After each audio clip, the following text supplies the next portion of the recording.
এবারের নিবেদনে দেবদত্তা কাশারি বিশ্বকবি রবীন্দ্রনাথ ঠাকুরের কৃপণ। আমি ভিক্ষা করে ফিরতেছিলেম গ্রামের পথে পথে, তুমি তখন চলেছিলে তোমার স্বর্ণরথে। অপূর্ব এক স্বপ্ন সম লাগতেছিল চক্ষে মম। কি বিচিত্র শোভা তোমার, কি বিচিত্র সাজ। আমি মনে ভাবতেছিলেম এ কোন মহারাজ। আজি শুভক্ষণে রাত পোহালো, ভেবেছিলেম তবে আজ আমারে দাঁড়ে দাঁড়ে ফিরতে নাহি হবে। বাহির হতে নাহি হতে কাহার দেখা পেলেম পথে। চলিতে রথ ধন ধান্য ছড়াবে দুই ধারে। মুঠা মুঠা কুড়িয়ে নেব নেব ভারে ভারে।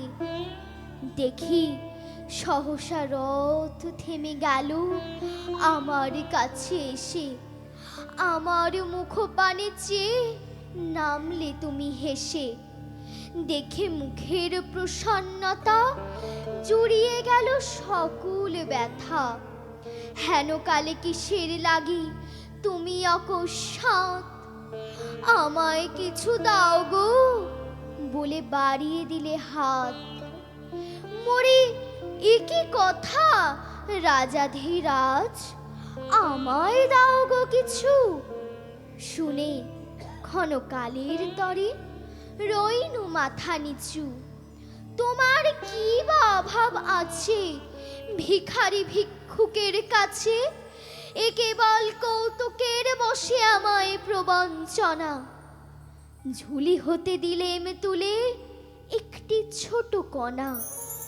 যবে পাত্রখানি ঘরে এনে উজাড় করি, এ কি ভিক্ষা মাঝে একটি ছোট সোনার কণা দেখি।